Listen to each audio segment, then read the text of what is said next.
नमस्कार साथियों, कैसे हैं आप सब। वाईसीटी यूपीपीएससी एलटी ग्रेड की प्रैक्टिस सेशन में आप सभी का स्वागत है। फटाफट से आ जाइए, क्लास को एक बार शेयर कर देंगे। हर दिन की तरह आज भी हम लोग ज़बरदस्त प्रैक्टिस सेशन करने वाले हैं और बहुत सारे नए क्वेश्चंस यहाँ पर आप लोगों को देखने को मिलेंगे आज। ठीक है, तो आ जाइए, सेशन को शेयर कर दीजिए बाकी के दोस्तों में भी। और टोटल 60 क्वेश्चन हम लोग हर दिन करते हैं। आज भी टोटल 60 क्वेश्चन की प्रैक्टिस हम लोग करने वाले हैं। तो शुरू करेंगे आज के प्रैक्टिस सेशन को, और जो लोग नए जुड़ेंगे वो चैनल को सब्सक्राइब जरूर कर लेंगे। पहुंचते हैं आज के पहले क्वेश्चन की तरफ बिना देरी किए हुए। और पहला क्वेश्चन आपके सामने है, दक्षिण भारत की महापाषाणिक समाधियां किस काल से संबंधित मानी जाती हैं। तो दक्षिण भारत की जो महापाषाणिक समाधियां हैं वो किस काल से संबंधित मानी जाती हैं, ये आपको बताना है। तो इनकी बात कर लें तो दक्षिण भारत की जो महापाषाणिक समाधियां हैं वो लौह काल से संबंधित मानी जाती है। ऑप्शन नंबर यहाँ पर डी इसका सही जवाब बनेगा। नेक्स्ट क्वेश्चन की तरफ चलेंगे। क्वेश्चन नंबर आपका सेकंड है, प्रारंभिक पूर्ण मानव को किस नाम से जाना जाता है। तो प्रारंभिक पूर्ण मानव को किस नाम से जाना जाता है, ये आपको बताना है। निएंडरथल, क्रोमैग्नन, ग्रिमाल्डी या फिर मैग्डिलिनिया। बताएंगे क्या आंसर होगा इसका सही जवाब, इसका क्या बनेगा बताइएगा। तो इसकी बात कर लें अगर हम, तो ये जाना जाता है क्रोमैग्नन को। किसको जाना जाता है? क्रोमैग्नन को जाना जाता है। तो ऑप्शन नंबर अगर देखा जाए तो यहाँ पर क्या हो जाएगा, ऑप्शन नंबर बी यहाँ पर एकदम सही जवाब हो जाएगा, क्रोमैग्नन। क्लियर है। नेक्स्ट क्वेश्चन पे चलते हैं। अगला क्वेश्चन हमारा क्या है? अगला क्वेश्चन है क्वेश्चन नंबर थर्ड, निम्नलिखित में से हड़प्पा संस्कृति के किस स्थल से कब्रिस्तान के प्रमाण नहीं मिले हैं। ठीक है, आपको बताना है कि कब्रिस्तान के प्रमाण इसमें से कहाँ से नहीं मिले हैं। हड़प्पा, राखीगढ़ी, रोपड़ या फिर मोहनजोदड़ो। क्या बनेगा इसका सही जवाब बताएंगे, कहाँ से नहीं मिली है। तो अगर देखा जाए सिंधु सभ्यता के जो पुरास्थल मोहनजोदड़ो के ध्वंसावशेष जो मिले हैं पाकिस्तान के सिंध प्रांत में देखा जाए तो मिले हैं लरकाना जिले में, और सिंधु नदी के दाहिने किनारे पर ये स्थित है। और बात कर ले मोहनजोदड़ो के टीले के, तो लगभग 5 किलोमीटर के क्षेत्र में ये फैला हुआ है। और इसका जो अन्वेषण था वो 1922 में राखलदास जो बनर्जी हैं उन्होंने किया था। और इसके जो निवास गृह हैं ये, इनमें जो देखा जाए तो जो पक्की ईंट है उनका प्रयोग किया गया था। तो देखा जाए यहाँ पर कि मोहनजोदड़ो से अभी तक जो समाधि क्षेत्र है उसके विषय में अगर देखा जाए तो कोई जानकारी नहीं मिली हुई है। तो आंसर हमारा क्या बनेगा, आंसर हमारा मोहनजोदड़ो बन जाएगा। Option number D is the right answer. अगले क्वेश्चन में चलेंगे। क्वेश्चन नंबर आपका 4 है। क्वेश्चन कह रहा है, हड़प्पा संस्कृति से जुड़ा पूरा स्थल सुतकांगेडोर किस नदी के तट पर स्थित है। तो सुतकांगेडोर जो है वो किस नदी पर स्थित है? सिंधु, झेलम, सरस्वती या फिर दास्क नदी। क्या बनेगा इसका सही जवाब बताएंगे। क्वेश्चन नंबर 4 का आंसर आप सभी लोग करेंगे। क्वेश्चन नंबर 4, तो हड़प्पा संस्कृति से जुड़ा जो पूरा स्थल सुतकांगेडोर है वो पाकिस्तान के बलूचिस्तान प्रांत में स्थित है।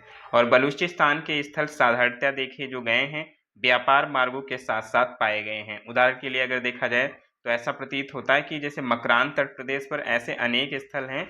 और यहाँ देखा जाए तो दो भौगोलिक तत्व भी महत्वपूर्ण है। पहला, इस इलाके में देखा जाए तो अनेक नदियाँ समुद्र में मिलती हैं और इन नदियों का जो मुहाना है वो सुविधाजनक स्थान माना जा सकता है। ठीक है, तो यहाँ पर अगर बात कर लें किस नदी के तट पर स्थित है, तो ये नदी जो थी वो थी दास्क नदी। कौन सी नदी थी? तो दास्क नदी थी। तो ऑप्शन नंबर यहाँ पर क्या बनेगा, ऑप्शन नंबर डी इसका सही जवाब बनेगा। अगले क्वेश्चन की तरफ चलेंगे। क्वेश्चन नंबर आपका 5 है। क्वेश्चन कह रहा है, सुरा की आहुति का संबंध है। तो सुरा की आहुति का संबंध किससे है ये आपको बताना है। अश्वमेध से, राजसूय से, वाजपेयी से या फिर सौत्रामणि से। किससे हो जाएगा, क्या बनेगा इसका सही जवाब बताएंगे। तो अगर हम देखेंगे जो यजुर्वेद है, यजुर्वेद में विभिन्न यज्ञ तथा जो यज्ञ विधि विधान है उनका वर्णन दिया गया है। ठीक है, और सौत्रामणि यज्ञ में पशु और सुरा की आहुति दी जाती थी। ऋग्वेद में भी देखा जाए तो सुरा का उल्लेख मिलता है। इसके अलावा जो सोम तथा सुरा आर्यों के मुख्य जो पेय पदार्थ हैं उसमें भी गिना जाता है। सोम अपनी जो मादकता के लिए विख्यात था, जिसे अगर देखा जाए तो मूजवंत पर्वत पर प्राप्त किया जाता था, ऐसा यजुर्वेद में दिया है। यज्ञों के अनुसार अगर देखा जाए तो यज्ञों के अवसर पर सोमरस पान करने तथा देवताओं को पीने के लिए भी उसे समर्पित करने की क्या थी, प्रथा थी। तो इस तरह देखा जाए तो जैसा मैंने बताया कि इसका जो वर्णन है या फिर आहुति है वो सौत्रामणि यज्ञ में दी जाती थी? किसमें दी जाती थी? सौत्रामढ़ यज्ञ में दी जाती थी। तो ऑप्शन नंबर क्या बनेगा? डी इसका सही जवाब बन जाएगा। अगले क्वेश्चन की तरफ बढ़ेंगे। क्वेश्चन नंबर आपका 6 है, यज्ञीय कर्मकांड का निरीक्षण निम्नलिखित में से किस पुरोहित का कार्य था? तो जो यज्ञीय कर्मकांड था वो कौन से पुरोहित के द्वारा निरीक्षण होता था उसका? अर्धव्यू, ब्रह्म, होता या फिर उद्गाता? क्या बनेगा इसका सही जवाब? बताएंगे। क्वेश्चन नंबर 6 का आंसर करना है, बताइएगा इसका राइट आंसर क्या हो जाएगा। तो वैदिक संहिताओं के अंतर्गत 4 वेदों का वर्णन किया गया, आप सभी को पता है, ऋग, साम, यजुर और अथर्ववेद। क्लियर है। इनके जो ज्ञाता होते थे पुरोहित, उनको भी अलग अलग संज्ञा दी है। जैसे जो ऋग्वेद के पुरोहित होते थे उनको क्या बोलते थे? होता बोलते थे, जो ऋग्वेद के पुरोहित होते थे। और जो सामवेद के ज्ञाता होते थे उनको क्या बोलते थे? उनको उद्गाता बोलते थे। क्या बोलते थे? सामवेद वालों को उद्गाता बोलते थे। इसके अलावा जो यजुर्वेद के पुरोहित होते थे उनको अर्धव्यू बोलते थे। क्या बोलते थे? अर्धव्यू बोलते थे। और जो बचा हमारा अथर्ववेद, तो उसमें अगर देखा जाए तो अथर्ववेद के जो होते थे उनको ब्रह्म कहा गया है। तो आप ये चारों इस तरह समझ सकते हैं। और यहाँ पर हमें पूछा गया है किसका? यज्ञीय कर्मकांड के पुरोहित। तो यहाँ पर क्या हो जाएगा? यज्ञ का जो संपादन का निरीक्षण अथर्ववेद का पुरोहित ही करता था, यानी ब्रह्मा ही करते थे। तो ऑप्शन नंबर यहाँ पर क्या बनेगा? ऑप्शन नंबर बी यहाँ पर एकदम सही जवाब बन जाएगा। क्लियर है। इसका आंसर बी करेंगे। अगले क्वेश्चन की तरफ बढ़ेंगे। अगला क्वेश्चन है क्वेश्चन नंबर 7, कह रहा है निम्नलिखित में से किस एक उपनिषद में पहली बार निराशावाद के तत्व दिखाई देते हैं? तो पहली बार निराशावाद के तत्व किसमें दिखाई देते हैं? मैत्रायणी में, कौशितकी में, बृहदारण्यक में या फिर केन में? क्या बनेगा इसका सही जवाब? बताएंगे। क्वेश्चन नंबर 7, इसका आंसर आप सभी को करना है। तो मैत्रायणी उपनिषद में देखा जाए तो मैत्रायणी उपनिषद में त्रिमूर्ति तथा जो 4 आश्रम हैं उनके सिद्धांत का उल्लेख के अतिरिक्त देखा जाए तो पहली बार निराशावाद के भी तत्व दिखाई देते हैं। इस आधार पर अगर देखा जाए तो इसे उपनिषदों में सबसे बाद का भी माना जाता है। तो आंसर हमारा क्या बन जाएगा? आंसर हमारा बन जाएगा Maitrayani. Option number A is the right answer. Clear है। अगले क्वेश्चन चलेंगे। क्वेश्चन नंबर आपका 8, किस विधि में वर द्वारा वधु के पिता को शुल्क देकर विवाह होता था? तो किस विधि में देखा जाए तो वर द्वारा वधु के पिता को क्या दिया जाता था? शुल्क दिया जाता था विवाह होने के लिए। तो असुर, आर्ष, देव या फिर गंधर्व? बताएंगे इसका सही जवाब क्या हो जाएगा। तो बात कर ले यहाँ पर, जब कन्या के माता पिता कन्या प्रदान करने के बदले में क्या दें? वर से धन लें। ठीक है। तो ऐसे जो विवाह होते थे उनको क्या कहा जाता था? ऐसे विवाह को कहा जाता था असुर विवाह। क्या कहा जाता था? असुर विवाह यहाँ पर कहा जाता था उनको। इस प्रणाली में क्या होती थी? कन्या खरीदी जाती थी। और आर्ष और जो असुर विवाह में मात्र अंतर यही था कि आर्ष विवाह में परंपरा के अनुसार गाय बैल का जोड़ा भेंट स्वरूप दिया जाता था वर पक्ष द्वारा कन्या पक्ष को। ठीक है। और जबकि जो असुर विवाह में है, कन्या पक्ष को कन्या का मूल धन के रूप में चुकाया जाता है। तो यहाँ पर आंसर ए हो जाएगा। अगले क्वेश्चन की तरफ बढ़ेंगे। अगला क्वेश्चन है, जैन आगम किस भाषा में लिखे गए हैं? तो जैन आगम आपको बताना है किस भाषा में लिखे गए हैं। पाली भाषा में, प्राकृत भाषा में, मागधी या फिर अवधी भाषा में? क्या बनेगा इसका सही जवाब? बताएंगे। क्वेश्चन नंबर आपका 9 है और इसका सही जवाब आप सभी को करना है। तो जैन आगम की भाषा की बात कर ले तो जैन आगम की जो भाषा है वो प्राकृत है। ठीक है। यद्यपि कुछ देखा जाए तो जो जैन साहित्य जो है वो संस्कृत में भी लिखे गए हैं। तो यहाँ पर आंसर हमारा क्या हो जाएगा? यहाँ पर आंसर हमारा हो जाएगा ऑप्शन नंबर बी, प्राकृत भाषा। ठीक है। क्या हो जाएगा? प्राकृत भाषा, ऑप्शन नंबर बी। अगले क्वेश्चन की तरफ बढ़ेंगे। अगला क्वेश्चन, क्वेश्चन नंबर 10, बोधगया में महात्मा बुद्ध ने 2 बंजारों को उपदेश देकर अपना उपासक बना लिया था। निम्नलिखित में से वे 2 बंजारे कौन थे? ये आपको बताना है। तो बताइए। तो बोधि प्राप्ति का जो स्थान होने के कारण गया जो है बोध गया के नाम से जाना जाता है, ये आप सभी को पता है। और जिस वृक्ष के नीचे उन्हें ज्ञान प्राप्त हुआ उसे क्या बोला जाता है? उसे बोधि वृक्ष बोला गया है। यही उन्होंने देखा जाए तो विभिन्न कष्टों और दुखों से पीड़ित जनता को क्या किया? ज्ञान और सत्य की शिक्षा देने का निश्चय किया। उन्होंने तपस्सु और मल्लिक नाम के 2 जो जातीय बंजारे थे उनको उपदेश देकर अपना अनुयायी बनाया था। किसको किसको? तपस्सु और मलिक। तो यहाँ पर आंसर हमारा क्या हो जाएगा? मलिक और तपस्सु। ऑप्शन नंबर ए यहाँ पर एकदम सही जवाब बनेगा। अगले क्वेश्चन की तरफ बढ़ेंगे, क्वेश्चन नंबर आपका 11। क्वेश्चन कह रहा है कि महायान बौद्ध मत की 2 दार्शनिक शाखाएं थीं, निम्नलिखित में से किसका महायान बौद्ध मत से संबंध है? तो महायान बौद्ध मत की 2 दार्शनिक शाखाएं थीं, निम्नलिखित में से किसका महायान बौद्ध मत से संबंध है, ये आपको बताना है। तो बात कर लें यहाँ पर वैशाली की द्वितीय बौद्ध संगति। तो वैशाली की जो द्वितीय बौद्ध संगति थी उसमें सिद्धांत संबंधी विवाद के कारण जो है बौद्ध धर्म स्थिरवाद यानी कि थेरवाद और महासांगिक 2 संप्रदायों में बट गया था। और कनिष्क के समय देखा जाए, कनिष्क के समय तक जो बौद्ध धर्म में स्पष्टता 2 संप्रदायों में विभक्त हो गया था, जिसके बारे में आप सभी को पता है। वो 2 कौन से थे? हीनयान और महायान। और आगे चलकर देखा जाए तो दोनों संप्रदायों के अंतर्गत भी 2-2 संप्रदाय बने थे।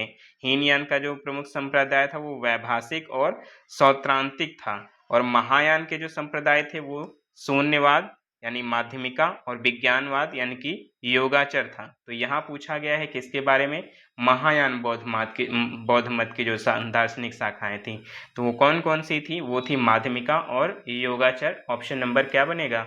ए इसका सही जवाब बन जाएगा। और माध्यमिका को शून्यवाद भी कहते हैं और देखा जाए योगाचर को विज्ञानवाद भी कहते हैं, इसको याद रखिएगा। नेक्स्ट क्वेश्चन पे चलेंगे, क्वेश्चन नंबर आपका 12। क्वेश्चन है भारतीय बौद्ध भिक्षु बोधि धर्म 6ठी शताब्दी ईस्वी जिसने चीन की यात्रा की किस सिद्धांत का कट्टर अनुयायी था? तो भारतीय बौद्ध धर्म यानी कि बोधि धर्म जिसने चीन की यात्रा की किस सिद्धांत का कट्टर अनुयायी था? एकांतवाद का, शून्यतावाद का, सर्वास्तिवाद का या अनेकांतवाद का? क्या बनेगा इसका सही जवाब बताएंगे। क्वेश्चन नंबर 12 का आंसर आप सभी को करना है। तो देखिए भारतीय बौद्ध भिक्षु बोधि धर्म या जिसे देखा जाए तो बोधितरा भी कहते थे, महायान धर्म का जो है वो अनुयायी था। किसका? तो महायान बौद्ध धर्म का अनुयायी था। महायान संप्रदाय सर्वास्तिवाद का ही एक रूप होता है। और शून्यवाद के प्रवर्तक की बात कर ले तो शून्यवाद के जो प्रवर्तक थे वो नागार्जुन थे। और अनेकांतवाद आप सभी को पता है ये किससे संबंधित है? ये जैन धर्म से संबंधित है। किससे संबंधित है? तो ये जैन धर्म से संबंधित है, इसको भी आप लोग ध्यान रखेंगे। तो आंसर हमारा यहाँ पर क्या बन जाएगा? महायान संप्रदाय सर्वास्तिवाद का ही रूप है। तो ऑप्शन नंबर क्या हो जाएगा? बी इसका सही जवाब बनेगा। अगले क्वेश्चन की तरफ चलेंगे। क्वेश्चन नंबर नेक्स्ट क्या है, आइए देखते हैं। क्वेश्चन नंबर 13 है, निम्नलिखित में से कौन एक अलवार संत थे? अलवार संत थे बताना है आपको, इसका सही जवाब क्या बनेगा। Question number 30, Kallata, Kulashekhara, Ramanuja, Shrikantha. तो आसान क्वेश्चन है। दक्षिण भारत में जो वैष्णव धर्म के संत थे उनको क्या कहा जाता था? अलवार कहा जाता था। और इनकी संख्या कितनी बताई गई है? इनकी संख्या बताई गई है 12। कितनी? 12 संख्या इनकी बताई गई है। केरल के राजा जो थे कुलशेखर, वो भी अगर देखा जाए तो एक प्रमुख ये क्या थे? ये थे अलवार संत। ठीक है, तो यहाँ पर आंसर हमारा क्या बन जाएगा? कुलशेखर, जो कि केरल के राजा थे। अगले क्वेश्चन की तरफ बढ़ेंगे। क्वेश्चन नंबर आपका 14 है, अशोक के स्तंभ लेख के शीर्ष पर उत्कीर्ण मिलता है। तो जो अशोक स्तंभ लेख है उसमें क्या क्या मिलता है ये आपको बताना है। आसान क्वेश्चन है। उसमें क्या क्या मिलता है? एक तो अश्व मिलता है, सिंह मिलता है, हाथी मिलता है और क्या मिलता है?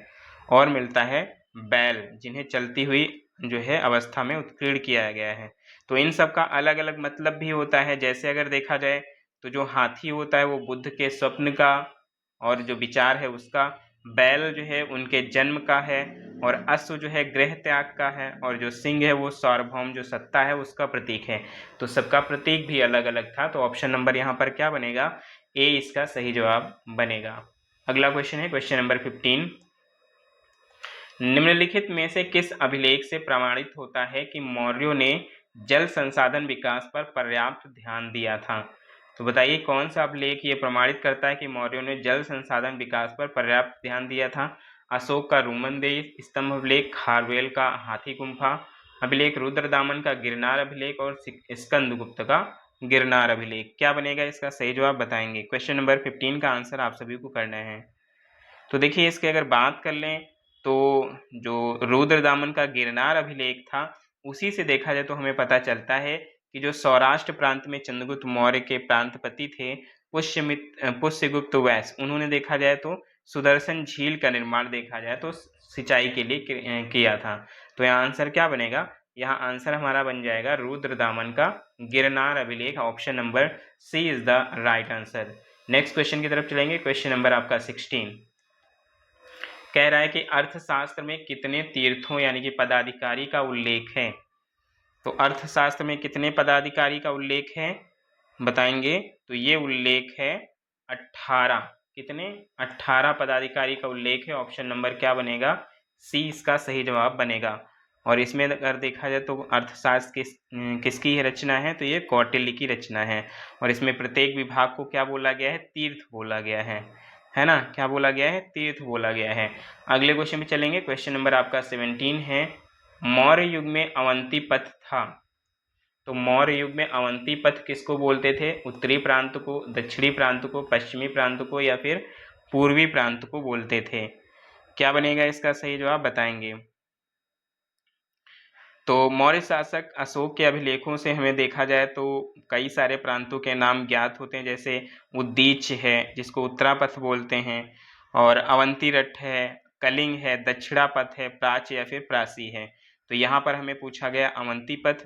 तो अवंतीपथ बोलते हैं किसको, ये पश्चिमी प्रांत को बोलते हैं। पश्चिमी प्रांत की राजधानी जो थी वो उज्जैनी हुआ करती थी। आंसर हमारा क्या बनेगा, पश्चिमी पथ बनेगा। अवंतीपथ को पश्चिमी प्रांत भी बोलते हैं। अगले क्वेश्चन की तरफ चलेंगे। क्वेश्चन नंबर आपका 18 है, चोल राज में नाट्य विनियोगम शब्द का क्या अभिप्राय था। तो बताएंगे नाट्य विनियोगम शब्द का क्या अभिप्राय था। एक नाडु का कार्यालय, एक नाडु की मुद्रा, नाडु के खर्च के लिए एक कर या फिर अनेक नाडुओं का एक मंडल। तो चोल राज्य में अगर बात कर ले नाट्य विनियोगम की, तो ये नाडु के खर्च के लिए एक कर होता था।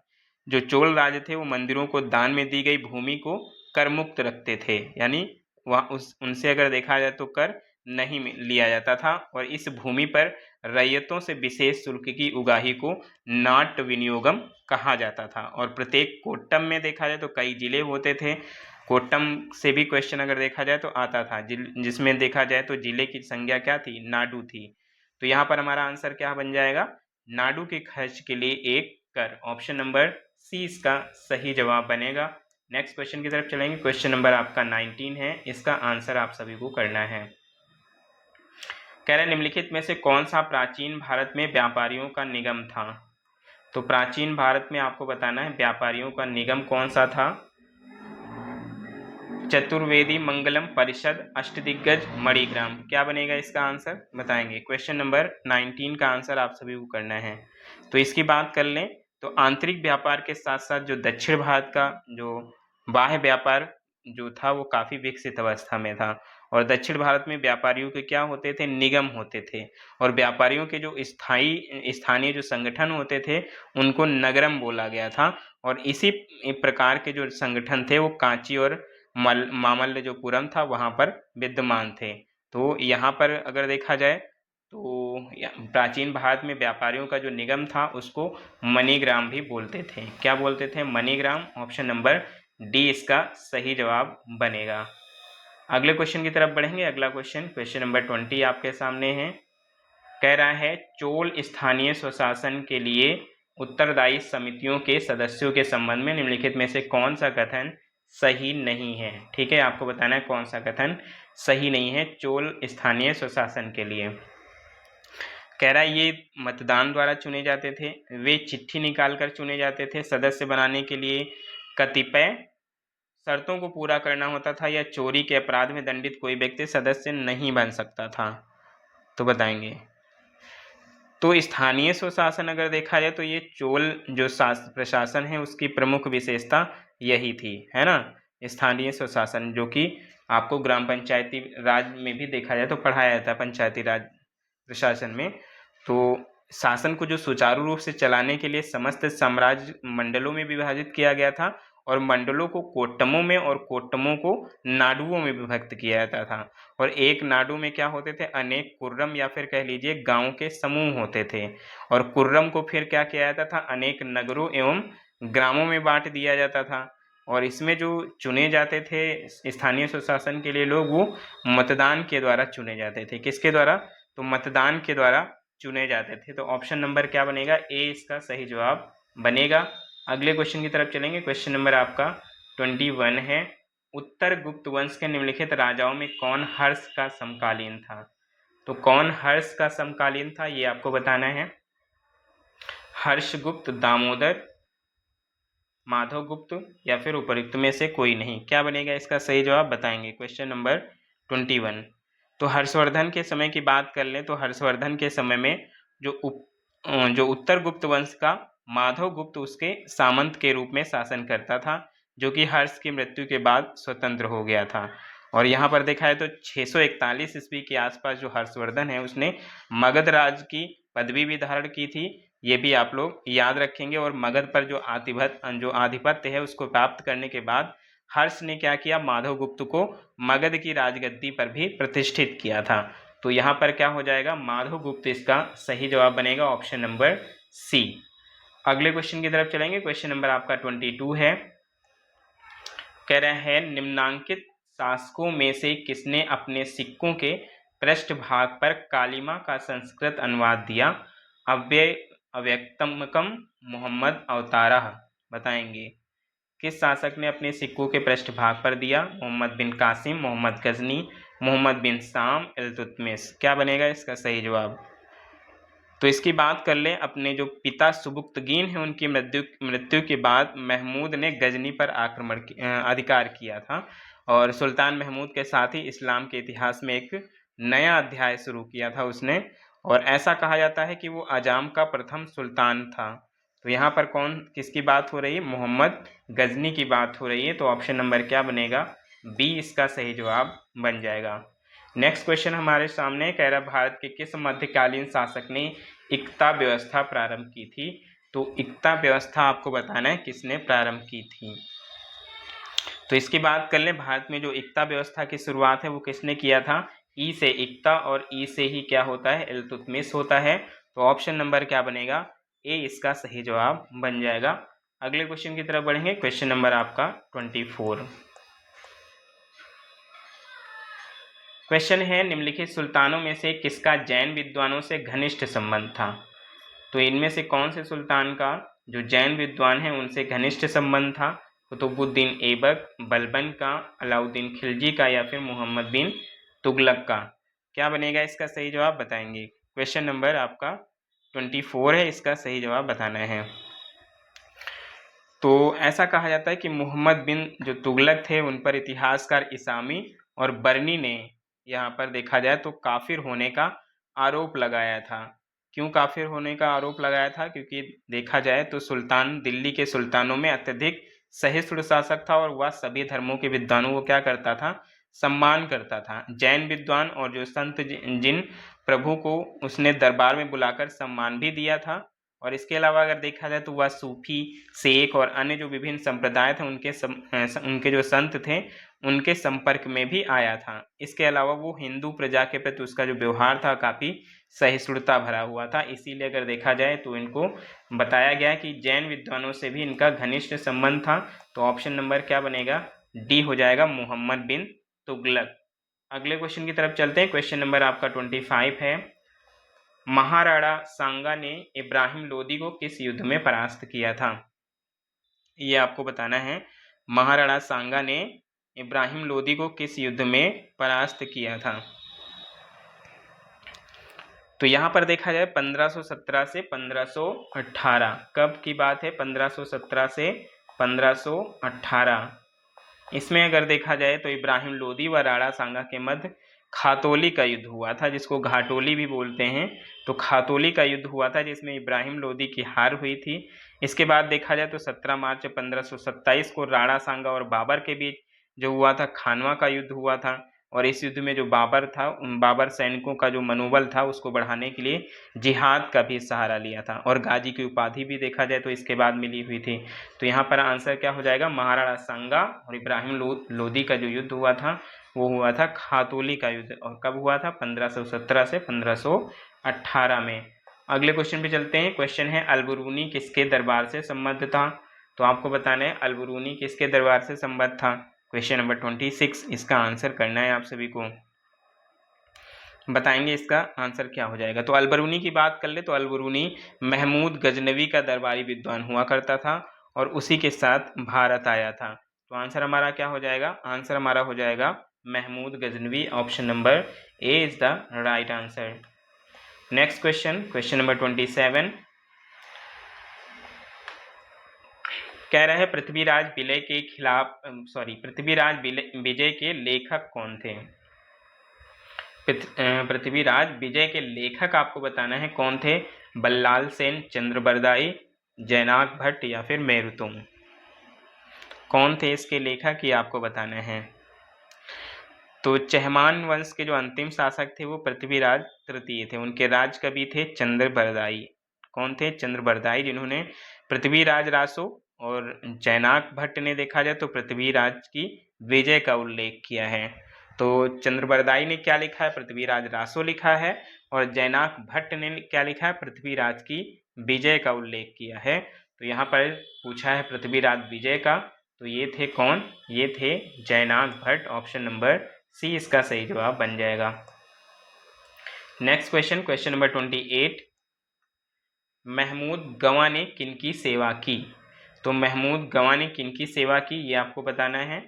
लोदियों की सेवा की, तुगलकों की, बहमनियों ने या फिर निजामों की सेवा की। बताना है इसका राइट आंसर क्या हो जाएगा। तो महमूद गवां कौन थे, तो महमूद गवां ईरानी था जो कि व्यापार के लिए भारत आया हुआ था, और बहमनी शासक जो अलाउद्दीन द्वितीय हैं उन्होंने उसे दरबार में अमीर बना दिया था। मोहम्मद शाह तृतीय के समय अगर देखा जाए तो उसे साम्राज्य का वजीर भी बनाया गया था। तो यहाँ पर किसकी अगर सेवा की बात किया जाए तो ये बहमनियों की सेवा। ऑप्शन नंबर क्या हो जाएगा, सी इसका सही जवाब बन जाएगा। अगले क्वेश्चन पे चलेंगे, क्वेश्चन नंबर आपका 29 है निम्नलिखित में से विजयनगर के किस शासक ने गजबेटकार की उपाधि धारण की थी। तो गजबेटकार की पदवी किसने धारण की थी, कृष्णदेव राय, देवराय द्वितीय, देवराय प्रथम या फिर राम राय ने। क्या बनेगा इसका सही जवाब बताएंगे। तो गजबेटकर की जो उपाधि थी वो धारण की थी जो विजयनगर शासक थे देवराय द्वितीय। कौन, देवराय द्वितीय, इसने ही देखा जाए तो गजबेटकर की उपाधि धारण की थी। तो ऑप्शन नंबर क्या बनेगा, 29 का बी सही जवाब इसका हो जाएगा। अगले क्वेश्चन की तरफ चलेंगे, क्वेश्चन नंबर आपका 30 है और यहाँ आपको बताना है सूची फर्स्ट को सूची सेकंड से सुमेलित करना है। तो बताएंगे इसका यहाँ पर सही जवाब क्या बनेगा। ख्वाजा मोइनुद्दीन चिश्ती, शेख अहमद सरहिंदी दारा शिकोह और शेख शहाबुद्दीन। आपको बताना है ये सभी किससे संबंधित थे। तो ख्वाजा मोइनुद्दीन चिश्ती की बात कर लें तो ये चिश्तिया से संबंधित थे। किससे संबंधित थे, ये चिश्तिया संप्रदाय से। और बात कर ले शेख अहमद जो सरहिंदी थे वो नक्शबंदिया से थे। दारा शिकोह की बात कर लें तो दारा शिकोह कादरिया से संबंधित थे। और जो शेख शहाबुद्दीन है वो सुहरा जो वर्दिया से उससे संबंधित थे। तो आंसर हमारा क्या बनेगा यहाँ पर 3 4 2 1 बन जाएगा। क्या बनेगा, 3 4 2 1 बन जाएगा। ऑप्शन नंबर सी इसका सही जवाब बनेगा। अगले क्वेश्चन की तरफ चलेंगे। अगला क्वेश्चन है क्वेश्चन नंबर 31। इसका आंसर आप सभी को करना है। क्वेश्चन नंबर 31 बताएंगे। कह रहा है निम्नलिखित में से कौन एक हुमायूं के स्थान पर बाबर के उत्तराधिकारी के रूप में प्रधानमंत्री मीर खलीफा की पसंद थी। तो हुमायूं के स्थान पर बाबर के उत्तराधिकारी के रूप में प्रधानमंत्री मीर खलीफा की पसंद क्या थी, इसमें से कामरान, मेहदी ख्वाजा, अस्करी या फिर हिंदाल। कौन था बताएंगे। तो मेहदी जो ख्वाजा था वो कौन था, बाबर का बहनोई था और आगरा की गद्दी पर बैठाने का इसका जो है प्रयत्न किया गया था। क्योंकि जो बाबर का प्रधानमंत्री था खलीफा निजामुद्दीन, उसके विचार में देखा जाए तो ये क्या था, शक्तिशाली व्यक्ति था जिसके द्वारा अगर देखा जाए तो सिंहासन पर बैठने से राज्य के हितों की क्या होगी, रक्षा होगी। तो मेहदी ख्वाजा क्या था, एक अनुभवी और योग्य शासक था, इसीलिए मीर खलीफा की पसंद थी। ऑप्शन नंबर क्या बनेगा, बी इसका सही जवाब बनेगा। अगला क्वेश्चन, क्वेश्चन नंबर 32 मुस्लिम काल में दिल्ली के तख्त पर बैठने वाला एवं विक्रमादित्य की उपाधि धारण करने वाला एकमात्र हिंदू राजा कौन था। तो मुस्लिम काल में दिल्ली के तख्त पर इसमें से कौन बैठा था बताएंगे, और जिसे विक्रमादित्य की उपाधि में मिली थी, एकमात्र हिंदू राजा था। तो ये कौन था? तो ये था हेमचंद्र हेमू। कौन था? तो ये था हेमचंद्र हेमू। ऑप्शन नंबर क्या बनेगा?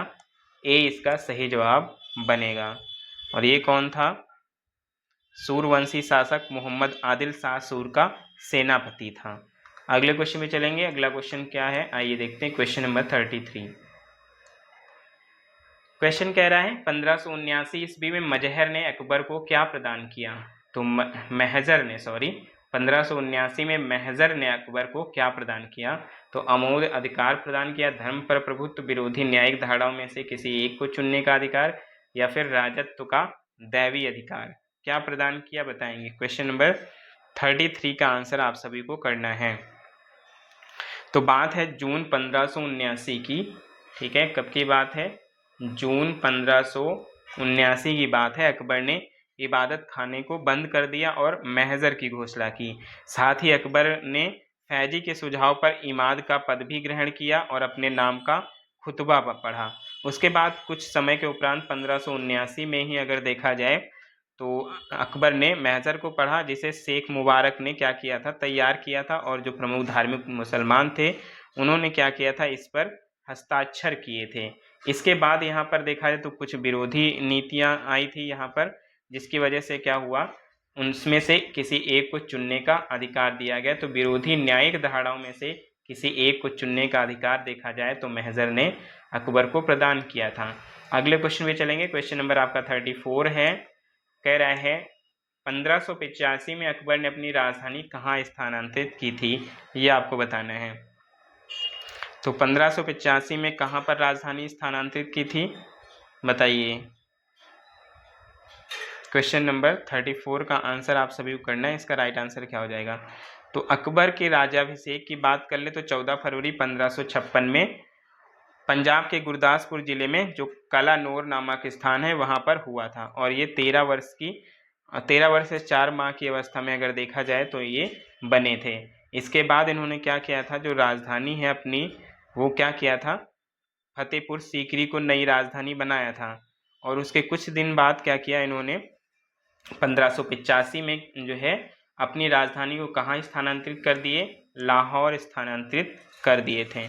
तो इस बात का याद रखेंगे, पहले फतेहपुर सीकरी बनाया था, उसके बाद लाहौर यहाँ पर शिफ्ट कर दिए थे। तो राइट आंसर हमारा क्या बनेगा? राइट आंसर हमारा ऑप्शन नंबर बी हो जाएगा। कभी कभी पढ़ता है आता है क्वेश्चन कि क्यों किया था लाहौर इस यहाँ पर स्थानांतरित।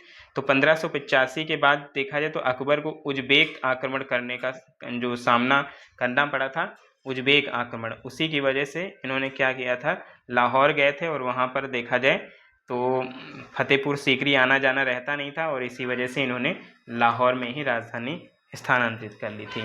अगले क्वेश्चन में चलेंगे। क्वेश्चन नंबर आपका नेक्स्ट आइए देखते हैं क्या है। क्वेश्चन नंबर 35 कह रहा है किस मुगल बादशाह ने सिजदा जैसी पुरानी रीति को समाप्त कर दिया था?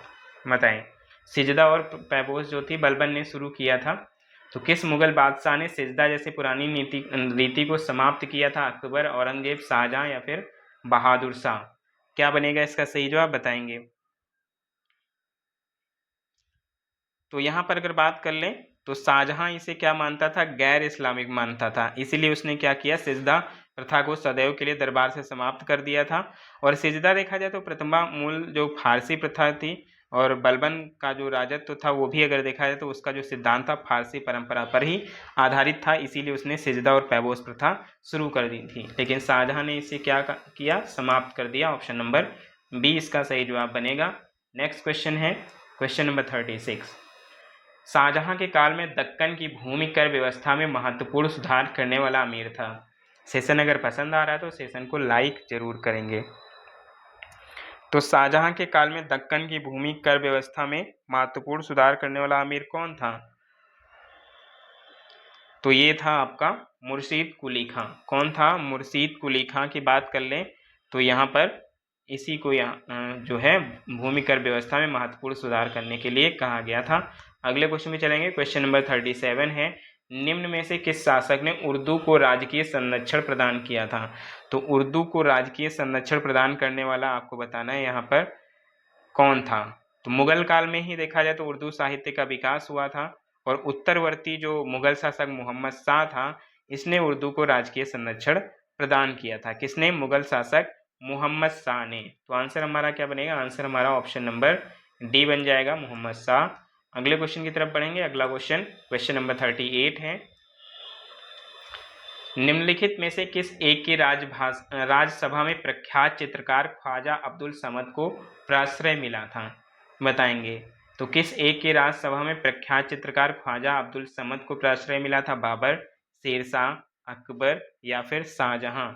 क्या बनेगा इसका राइट आंसर? बताएंगे। क्वेश्चन नंबर 38 इसका आंसर आप सभी को करना है।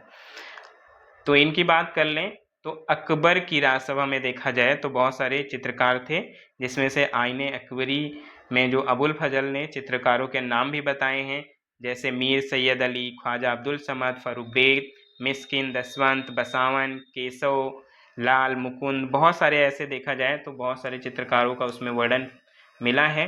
तो यहाँ पर जो ख्वाजा अब्दुल समद को प्राश्रय किसके दरबार में मिला था? तो ये अकबर के दरबार में मिला था। तो आंसर हमारा क्या बनेगा? आंसर हमारा ऑप्शन नंबर सी बन जाएगा। ठीक है, क्या बनेगा? सी इसका सही जवाब मिल जाएगा। अगले क्वेश्चन पे चलेंगे। क्वेश्चन नंबर आपका 39 है। इसका आंसर आप सभी को करना है। बताइए इसका सही जवाब क्या हो जाएगा। सूची फर्स्ट को सूची सेकंड से मिलाना है। हसन निजामी, खानदा मीर, मोहम्मद काजिम और भीमसेन। क्या बनेगा इसका आंसर? बताइए। क्वेश्चन नंबर आपका 39। तो बात कर लें हसन निजामी की। इन्होंने जो मासिर है उसकी रचना की थी। ताजुल मासिर नामक जो पुस्तक है उसकी रचना किया था। ख्वांद मीर की बात कर लें तो इन्होंने हुमायूं नामा की रचना किया। बात कर लें मोहम्मद काजिम की, तो मोहम्मद काजिम ने कौन सी बुक लिखा? आलमगीर नामा। किसकी रचना की? आलमगीर नामा की रचना की। और भीमसेन ने नुस्खा-ए दिलकुशा लिखा था, नुस्खा-ए दिलकुशा। तो इस तरह आंसर हमारा क्या बन जाएगा? 4 3 1 2। क्या बनेगा? 4 3 1 2 इसका आंसर बनेगा। ऑप्शन नंबर ए में देखा जाए तो ये हमें मिल रहा है, तो ए हमारा सही जवाब बनेगा। अगला क्वेश्चन नंबर 40। आइए इसको भी देख लेते हैं। क्वेश्चन नंबर 40 आपके सामने है।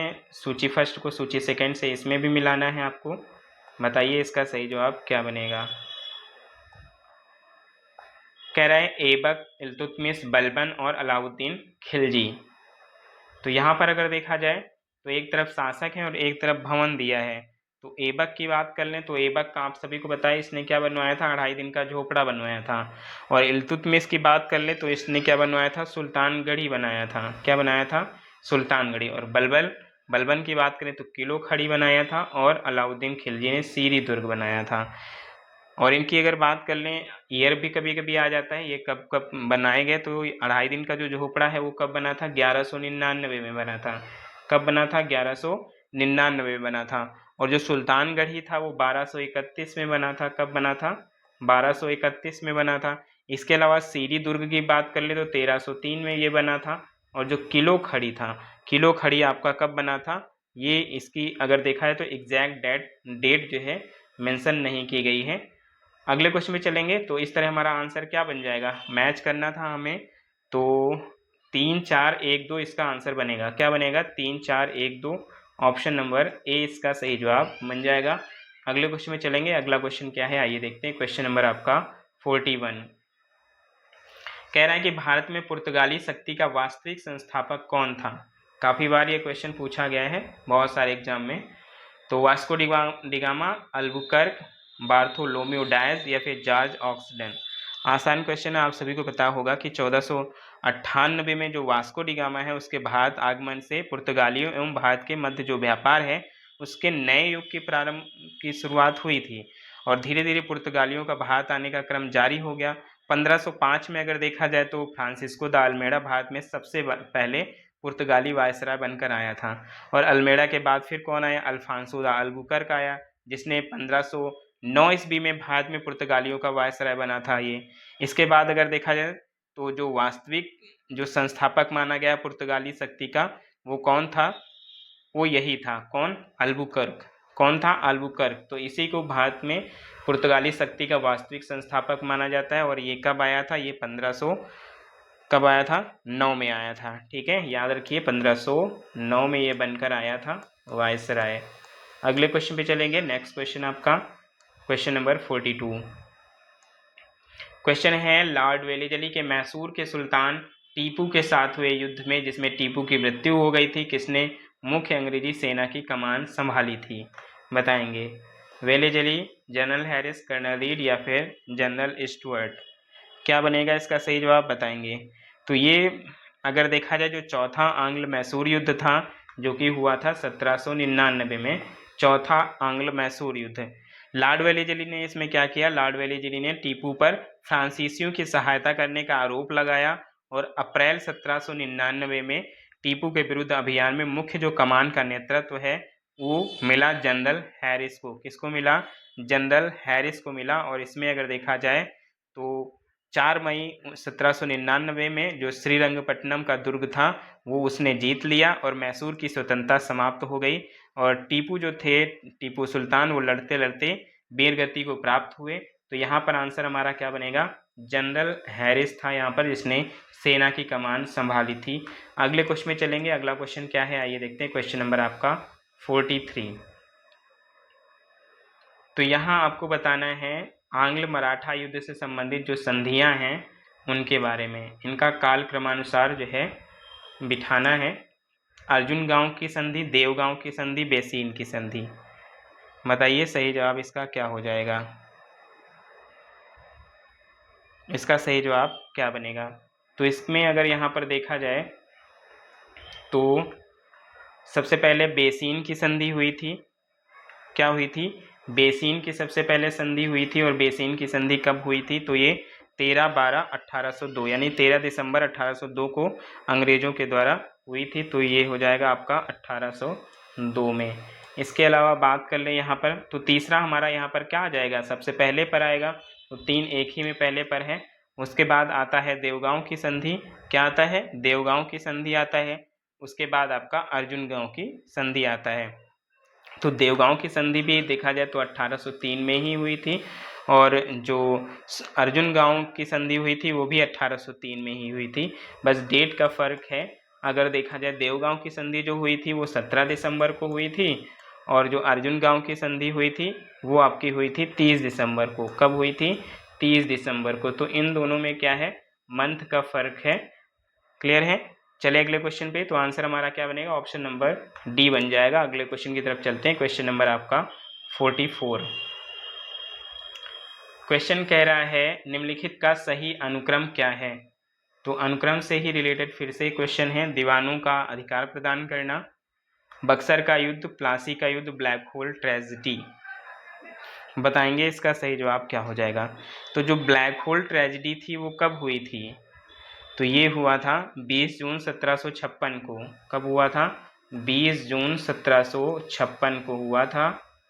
तो इसको याद रखेंगे सिराजुद्दौला के समय। तो जिसमें नवाब जो सिराजुद्दौला ने क्या किया था, 18 फुट लंबे और 14 फुट 10 इंच चौड़े कक्ष में 146 अंग्रेज जो बंदी थे उनको बंद कर दिया था, जिसमें से 123 लोगों की क्या हुई थी? मृत्यु हो गई थी। इसी को ब्लैक होल ट्रेजेडी के नाम से जाना जाता है। बात कर लें प्लासी के युद्ध की, तो प्लासी का जो युद्ध हुआ था वो कब हुआ था? 1757 में हुआ था, 23 जून को। तो 23 जून 1757 को हुआ। बक्सर के युद्ध की बात कर लें तो बक्सर का आप सभी को पता ही है 1764 में हुआ था। कब हुआ था? 1764 में हुआ था। क्लियर है? तो यहाँ पर क्या हो जाएगा? तो इस तरह अगर इनको देखेंगे तो सही अनुक्रम हमारा क्या बन जाएगा? 4 3 2 1। क्या बनेगा? 4 3 2 1 बनेगा। ऑप्शन नंबर डी यहाँ पर अगर देखा जाए तो एकदम सही जवाब हमारा हो जाएगा। अगले क्वेश्चन की तरफ चलेंगे। क्वेश्चन नंबर आपका कौन सा है? 45। पहली बार भारतवर्ष की औसत प्रति व्यक्ति आय का सांख्यिकीय अनुमान प्रस्तुत करने वाला कौन था? तो सबसे पहली बार भारतवर्ष की जो औसत प्रति व्यक्ति आय है उसका जो सांख्यिकीय अनुमान है वो किसने पेश किया था, ये आपको बताना है। किसने पेश किया था? तो ये पेश करने वाले कौन थे? ये थे दादा भाई नौरोजी। ठीक है, कौन था? तो ये दादा भाई नौरोजी थे। तो ऑप्शन नंबर ए हो जाएगा। इन्होंने कब पेश किया था? 1868 में। कब पेश किया था? 1868 में। अगले क्वेश्चन की तरफ बढ़ेंगे। क्वेश्चन नंबर 46 है मंगल पांडे कहाँ के विप्लव से जुड़े हैं? तो मंगल पांडे के बारे में आपको बताया बैरकपुर, मेरठ, दिल्ली या फिर उपयुक्त में से कोई नहीं। आसान क्वेश्चन है, फटाफट से कर देंगे। तो मंगल पांडे की बात कर लें तो बैरकपुर छावनी में ये जुड़े हुए थे, बैरकपुर छावनी से ये जुड़े हुए थे। तो ऑप्शन नंबर ए इसका सही जवाब बन जाएगा। नेक्स्ट क्वेश्चन, अंग्रेजों के विरुद्ध विद्रोह करने वाला प्रथम जनजातीय जो समूह था वो कौन सा था? अंग्रेजों के विरुद्ध जिसने विद्रोह किया था, तो विद्रोह तो वैसे बहुत सारे हैं, कोल विद्रोह, मुंडा विद्रोह, खासी, संथाल, ये सभी देखा जाए तो विद्रोह हैं। लेकिन अगर बात कर ले जो विद्रोह करने वाला प्रथम जनजातीय समूह था वो कौन सा था? वो खासी विद्रोह था, जो कि कब हुआ था? 1829 से 33 तक हुआ। कब हुआ? 1829 से 33 के बीच में हुआ। इसके अलावा देखा जाए तो ये सारे विद्रोह भी काफ़ी बार एग्जाम में पूछा गया है। जैसे संथाल विद्रोह की बात कर लें तो 1855-56 में ये हुआ था। कब हुआ था? 1855-56 में। अक्सर इनकी डेट्स को मिलान करने के लिए आ जाता है। मुंडा विद्रोह की बात कर लें तो मुंडा विद्रोह 1893 से 1900 के बीच में हुआ, 1893 से लेकर 1900 के बीच में। और कोल विद्रोह की बात कर लें तो 1831 से लेकर 33 के बीच में ये हुआ था। अगले क्वेश्चन पे चलेंगे। आंसर इसका ऑप्शन नंबर सी है, आप सभी को पता हो ही गया है। अगला क्वेश्चन है क्वेश्चन नंबर आप 48 पर आ जाते हैं। निम्नलिखित युगों में से कौन एक सही सुमेलित है? एक तरफ व्यक्ति दिया है और एक तरफ उनसे जो प्रतिष्ठापित संस्थाएं हैं वो दे रखी है। जैसे CR Reddy, Jyotiba Phule, BR Ambedkar, doctor Atmaram. तो पहले जो हमें पता होगा उसको करेंगे। जैसे सत्यशोधक समाज की स्थापना हम लोगों ने कल ही पढ़ा था। तो सत्यशोधक समाज की स्थापना 1873 ईस्वी में पूना में ज्योतिबा फुले ने किया था। किसने किया था? ज्योतिबा फुले ने। एक अच्छा यही पूछा हुआ है कौन सा एक सही सुमेलित है, तो यही अगर देखा जाए तो हमारा सत्यशोधक जो समाज है यही हमारा देखा जाए तो सुमेलित है। इसके अलावा प्रार्थना समाज की बात कर लें तो प्रार्थना जो समाज है वो 1867 ईस्वी में बम्बई में केशव चंद्र सेन और जो डॉक्टर आत्माराम पांडुरंग थे उनके जो संयुक्त अगर देखा जाए तो समर्थन से हुआ था, है ना। तो वो हो जाएगा आपका प्रार्थना समाज। तो यहाँ पर दिया ही नहीं गया है, तो आंसर हमारा क्या बनेगा? फिलहाल आंसर हमारा यहीं पर बन जाएगा सत्यशोधक समाज। निम्नलिखित युगों में से कौन एक सही सुमेलित है? तो यहाँ पर अगर देखा जाए तो हमारा आंसर क्या बनेगा? बी इसका सही जवाब बन जाएगा। बाकी की यहाँ पर देखा जाए कह रहा है कि BR Ambedkar all India depressed classes association के हैं, तो ये इन्होंने नहीं किया था, बल्कि ये किसने किया था? महात्मा गांधी जी ने किया था। किसने किया था? महात्मा गांधी जी ने इसकी स्थापना की थी। और प्रार्थना समाज की बात कर लें तो केशव चंद्र सेन और दोनों इसमें जुड़े हुए थे, दोनों लोग। तो संयुक्त प्रयास से हुआ था, तो ये भी हमारा क्या हो जाएगा? ये भी हमारा गलत ही हो जाएगा। अगले क्वेश्चन पे चलेंगे। अगला क्वेश्चन क्या है आइए देखते हैं।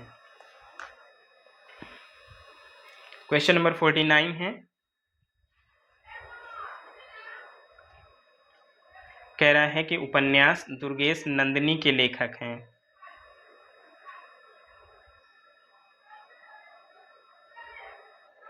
उपन्यास दुर्गेश नंदिनी के लेखक आपको बताना है कौन हो जाएगा? रविन्द्रनाथ टैगोर, तारकनाथ गंगोपाध्याय, स्वर्ण कुमारी, बंकिम चंद्र चटर्जी। क्या बनेगा इसका सही जवाब? बताएंगे। Question number 49। तो दुर्गेश नंदिनी के लेखक की बात कर लें तो दुर्गेश नंदिनी के लेखक हैं बंकिम चंद्र चटर्जी, इन्हीं का प्रसिद्ध उपन्यास है। अगले क्वेश्चन पे चलेंगे। क्वेश्चन नंबर आपका 50। निम्नलिखित में से कौन भारतीय राष्ट्रीय कांग्रेस का अध्यक्ष नहीं रहा है? तो दिए गए ऑप्शंस में से कौन भारतीय राष्ट्रीय कांग्रेस का अध्यक्ष नहीं रहा है, बताएंगे। तो इसकी बात कर लें, यहाँ पर महात्मा गांधी जी भी रहे हैं, ठीक है, आप सभी को पता है महात्मा गांधी जी भी रहे हैं, अंबिका चरण मजूमदार भी रहे हैं, सरदार पटेल जी भी रहे हैं। लेकिन एओ ह्यूम की बात कर लें तो इन्होंने भारतीय राष्ट्रीय कांग्रेस की स्थापना की थी 1885 में, और ये इसके प्रथम महासचिव थे, लेकिन ये अध्यक्ष कभी नहीं बने। तो ऑप्शन नंबर बी इसका सही जवाब बन जाएगा। अगले क्वेश्चन की तरफ चलते हैं। क्वेश्चन नंबर आपका नेक्स्ट है क्वेश्चन नंबर 51। कह रहा है भारतीय राष्ट्रीय सेना का गठन कब और किसने किया? भारतीय राष्ट्रीय सेना का गठन कब और किसने किया ये आपको बताना है। तो इसके गठन की बात कर ले तो 1943 में भारतीय सेना का जो गठन है सुभाष चंद्र बोस ने किया था। 1943 में सुभाष चंद्र बोस जी ने किया था। ऑप्शन नंबर सी इसका सही जवाब हो जाएगा। क्वेश्चन नंबर 52 आपके सामने है। कह रहा है निम्न में से किस युग्म ने प्रथम बार पाकिस्तान का विचार दिया था। तो सबसे पहले पाकिस्तान का विचार देने वाले कौन थे इसमें से, बताएंगे। तो मुसलमानों के लिए पृथक देश पाकिस्तान का जो विचार है वो कैम्ब्रिज जो अनुस्नातक विद्यार्थी रहे हैं रहमत अली और उनके जो मित्र थे उनके मन में आया था। उनके मित्रों में कौन कौन था, असलम खां थे, मोहम्मद सादिक थे, इनायत खां थे, ये सभी अगर देखा जाए तो ये रहता है। तो मोहम्मद असलम खां और चौधरी रहमत अली, ऑप्शन नंबर बी इसका सही जवाब बन जाएगा। क्वेश्चन नंबर 53 है, एम के गांधी ने निम्नलिखित भारतीय राष्ट्रीय कांग्रेस के अधिवेशनों में से किस एक में सर्वप्रथम भाग लिया था। तो महात्मा गांधी के बात यहाँ पर कर रहा है कि भारतीय राष्ट्रीय कांग्रेस के अधिवेशनों में से किसमें सबसे पहले भाग लिया था। आसान क्वेश्चन है, आप लोग कर सकते हैं, बताइए। यहाँ पर भाग लेने की बात हो रही है ना, अध्यक्षता की बात नहीं हो रही, भाग लेने की बात हो रही है। तो महात्मा गांधी जी ने सबसे पहले 1901 में कलकत्ता अधिवेशन में भाग लिया था। किसमें, कलकत्ता अधिवेशन में भाग लिया था। इसके अलावा 1924 में बेलगांव अधिवेशन की इन्होंने क्या किया था, अध्यक्षता किया था, इसको भी याद रखिएगा। अगला क्वेश्चन है क्वेश्चन नंबर 54, निम्नलिखित में से किस कारागार को गांधी जी ने मंदिर का नाम दिया था। तो कौन सा कारागार था जिसको उन्होंने क्या नाम दिया था, मंदिर का नाम दिया था। तो बात कर लें 1922 से 24 के बीच में जो गांधी जी हैं वो जेल में रहे थे राजद्रोह के आरोप में 2 वर्ष तक। और कौन सी जेल में रहे थे, यरवदा जेल में रहे थे। और यहीं से अगर देखा जाए तो अपने जो शुभ चिंतक हैं उनको दर्जनों पत्र लिखते थे जिसमें उन्होंने क्या कहा था, यरवदा जेल को, तो यरवदा जेल को Yerwada palace, Yerwada pleasure house या फिर कह लीजिए यरवदा मंदिर कहा था। तो ये कौन सी जेल थी, ये थी यरवदा जेल। तो ऑप्शन नंबर क्या बनेगा, ऑप्शन नंबर यहाँ पर ए बी इसका सही जवाब बन जाएगा। अगला क्वेश्चन क्वेश्चन नंबर 55 है, कानपुर में 1925 में स्थापित कम्युनिस्ट पार्टी ऑफ इंडिया का अधिवेशन किसकी अध्यक्षता में संपन्न हुआ। एन.एम. जोशी, एस.ए. डांगे, एम.एन. राय या फिर सिंगारवेलु चेट्टियार। क्या बनेगा इसका सही जवाब, बताएंगे। क्वेश्चन नंबर 55, तो इसकी बात कर ले तो ये थे सिंगारवेलु चेट्टियार जिनकी यहाँ पर अध्यक्षता में 1925 में कम्युनिस्ट पार्टी ऑफ इंडिया का अधिवेशन हुआ था। अगले क्वेश्चन पे चलेंगे, क्वेश्चन नंबर आपका 56 है। आपको बताना है वह प्रांत जहां 1937 के आम चुनाव के बाद भारतीय राष्ट्रीय कांग्रेस ने अपनी सरकार नहीं बनाई थी, बंगाल, बिहार, मद्रास और उड़ीसा। क्या बनेगा इसका सही जवाब, बताएंगे। तो बात कर लें 1937 की, तो 1937 में जो चुनाव संपन्न हुए इसमें 11 प्रांतों के विधानमंडलों के जो लिए हुए चुनाव में कांग्रेस ने कुल 8 प्रांतों जिसमें से मद्रास, बम्बई, मध्य भारत, उड़ीसा, बिहार, संयुक्त प्रांत, पश्चिमोत्तर प्रांत एवं असम में क्या किया था, अपने मंत्रिमंडल गठित किया था। लेकिन बात कर ले बंगाल की, तो बंगाल में मुस्लिम लीग और इसके अलावा पंजाब प्रांत में भी इनकी सरकार नहीं बनी थी। तो पंजाब प्रांत में यूनियनिस्ट पार्टी का मंत्रिमंडल बना था। तो यहाँ पर कहाँ पर नहीं बना था, तो वो बंगाल में नहीं बना था। ऑप्शन नंबर ए इसका सही जवाब हो जाएगा। तो बंगाल याद रखिए, इसके साथ साथ पंजाब को भी याद रखिए, यहाँ भी कांग्रेस की सरकार नहीं बनी थी। अगले क्वेश्चन में चलेंगे, क्वेश्चन नंबर 57, निम्नलिखित में से किसने द्वैध शासन का अंत किया था, ये आपको बताना है। ठीक है, द्वैध शासन का अंत किसने किया था, गवर्नमेंट ऑफ इंडिया एक्ट 1919 और Gandhi Irwin act 1931, government of India act 1935 या फिर कैबिनेट मिशन 1946। बताएंगे किसने अंत किया था द्वैध शासन को। तो 1935 ईस्वी का जो भारत शासन अधिनियम था उसी के द्वारा 1919 के जो अधिनियम के अधीन प्रांतों में जो अधिरोपित द्वैध शासन था उसको समाप्त कर दिया गया था। किंतु जो तदनुरूप द्वैध शासन का जो सिद्धांत था, इसके बाद अगर बात किया जाए तो 1935 के अधिनियम द्वारा केंद्र में क्या किया गया, प्रत्यारोपण कर दिया गया। तो यहाँ पर देखा जाए तो प्रांत से हटाकर क्या किया गया, केंद्र में प्रत्यारोपित कर दिया गया। तो ऑप्शन नंबर सी इसका सही जवाब बनेगा। क्वेश्चन नंबर 59 पर आ जाते हैं, मोहम्मद गौरी की हत्या किसने किया था, यह आपको बताना है। मोहम्मद गौरी की हत्या किसने की थी, हाजरा खोखर, यरतुआल, बलूची। बताएंगे इसका सही जवाब क्या हो जाएगा। तो मोहम्मद गोरी को भारत में मुस्लिम साम्राज्य का क्या माना जाता है, संस्थापक माना जाता है। और उसने गजनवी के समान भारत पर अगर देखा जाए तो कई सारे आक्रमण किए, और किंतु अगर बात कर लें गजनवी के जो है, तो गजनवी के विपरीत जो इसका उद्देश्य था भारत में स्थायी साम्राज्य स्थापित करना था। तो इसमें अगर देखा जाए तो जो खोखर थे, तो 1206 में देखा जाए तो दिमक नामक स्थान पर जो खोखर विद्रोही थे उन्होंने मोहम्मद गौरी का वध कर दिया था। तो ये कौन थे, खोखर थे, इन्होंने ही खोखला कर दिया मोहम्मद गौरी को। अगले क्वेश्चन में चलेंगे। अगला क्वेश्चन, क्वेश्चन नंबर 59, चंदावर का युद्ध किसके बीच हुआ, पृथ्वीराज चौहान और सिहाबुद्दीन गौरी, जयचंद, सिहाबुद्दीन गौरी, जयपाल और महमूद गजनवी, या फिर पृथ्वीराज चौहान और जयचंद। तो चंदावर के युद्ध की बात कर लें तो ये किसके बीच में हुआ था, मोहम्मद गौरी और जयचंद के बीच में, मोहम्मद गौरी और जयचंद के बीच में। तो इसको सिहाबुद्दीन गौरी भी बोलते हैं, ये भी याद रखिएगा, कंफ्यूज मत होइएगा। तो आंसर हमारा क्या बनेगा, 20 का सही जवाब बनेगा। और आज का अंतिम प्रश्न आपके सामने है, गुलाम वंश का प्रथम शासक कौन था। सबसे आसान क्वेश्चन है आज का। तो गुलाम वंश का यहाँ पर संस्थापक कौन था बताएंगे। तो ये था कुतुबुद्दीन ऐबक। कौन था, कुतुबुद्दीन ऐबक। ऑप्शन नंबर क्या हो जाएगा, 20 का सही जवाब बनेगा। तो ये थे आज के 60 क्वेश्चन कैसे लगे ज़रूर बताइएगा, और इस मेहनत के लिए थोड़ा सा लाइक शेयर ज़रूर कर दीजिएगा ताकि हमारा भी मोटिवेशन बना रहे, ठीक है। क्योंकि यहाँ पर देखा जाए हम भी आपके लिए 1 घंटे मेहनत करते हैं, तो इसके लिए ज़रूरी ये है कि आप भी थोड़ा सा सपोर्ट करें, लोगों को शेयर करें और ज़्यादा से ज़्यादा लोगों को जोड़ें, ठीक है। तो मिलेंगे एक नए प्रैक्टिस सेशन के साथ अगले दिन अगले वीडियो में। तब तक के लिए सभी को जय हिंद।